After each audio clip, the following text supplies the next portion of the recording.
course, and this suggests that we are a long way from reaching that ceasefire. What are your thoughts? Well, I think, first of all, this is utterly horrific.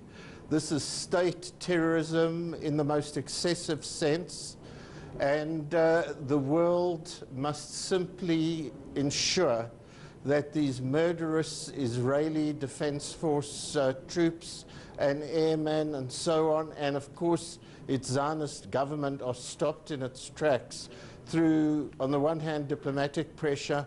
We've got to force this on governments and through the United Nations and through the voice of the millions of people of our world demonstrating in protest against this horrendous situation. The people of Gaza are being crushed underfoot, under the tanks, under the planes, rockets and bombs, and as we've seen with the mounting death toll, civilians are in the firing line, and children and babies and women and the elderly. But the Israeli government continues. Israel continues to argue that it is defending itself, that Hamas violated the ceasefire. First, can they continue to justify their action? Well, actually, Israel violated the ceasefire in November. See, the media have forgotten Israel's incursion into Gaza in November. And of course, the ceasefire was being reviewed, meant to be reviewed late in December. But Israel had already violated it, and the planners, these murderous planners, their government and their military, as we now know, have been planning this incursion, this onslaught, meticulously for 6 months. So once again, it's actually quite easy to unmask the real killers. And the second point I would make, let's for argument purposes say, and I'm not accepting this, but let's say that there are a few hundred people within Gaza who have decided to fire rockets into Israel, as we have seen. What Israel does is this collective punishment, this butchery of the innocent of 1.5 million because a few hundred militants in their resistance have felt and decided that the only way that they can hit back at this monstrous regime that has deprived them of their land, their rights, that has besieged Gaza for over 2 years, that the only way that they can resist is like the liberation fighters of South Africa against apartheid and everywhere else fighting injustice, find the way to hit back at tyranny. What will it take, though? What will it take? We must always go back to the root cause of this conflict, and that's the criminal dispossession of the Palestinians of their land, and then the violence meted out to them over 60 years now,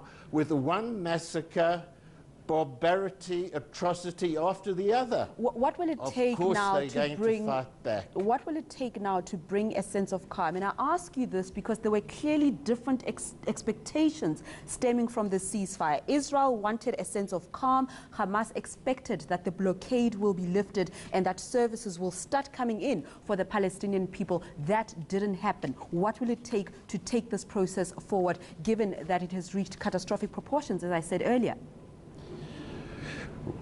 What it will take is very simple, and that is the governments of the world, especially the United States of America and the powerful states of the European Union and elsewhere, to not play a hypocritical game, condemn countries, former Yugoslavia, etc., for firing, the Serbs firing on Sarajevo.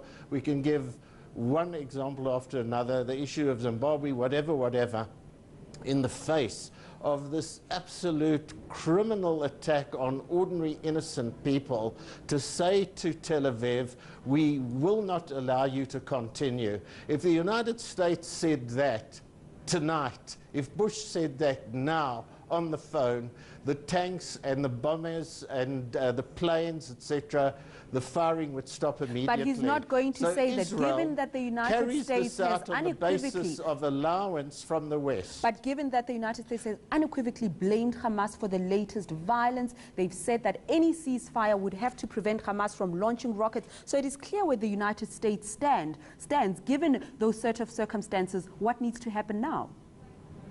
All right, but I'm saying, Aridi, that this is duplicity and it's hypocrisy.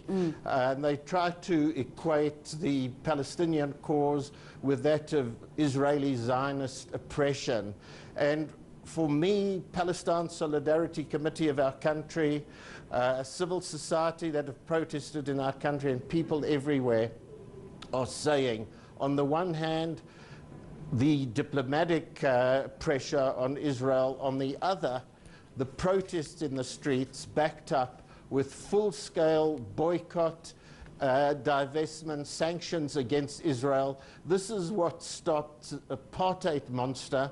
It's the only thing that can stop Israel. Now, obviously, that's not going to happen overnight, but if we all, and through our government and through the ruling ANC, together with other states in the world, make it clear that this carnage, the murder, the massacre of innocents must stop.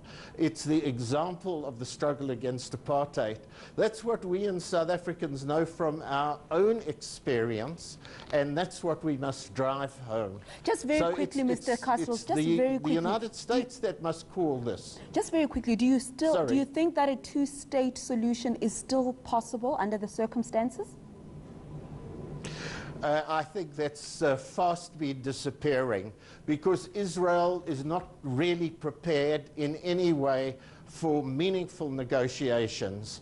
Israel doesn't even show that it would be prepared to accept that 22% sovereign, if it was, independent state of the Oslo Accords period. They've been given many chances to come to the party, to come to the table in that, to that extent, and they shoot it down with flames. So for me, they are criminals, they are the liars, they are the ones who want to wipe the Palestinians off the face of the earth, and the only way the Palestinians can survive is their own resistance, supported by the international community, supported by us here, South Africa, that must champion their cause. We'll leave it there. Thank you very much for sharing your insights into the situation. That's former Cabinet Minister, Intelligence Minister, Ronnie Kasrils.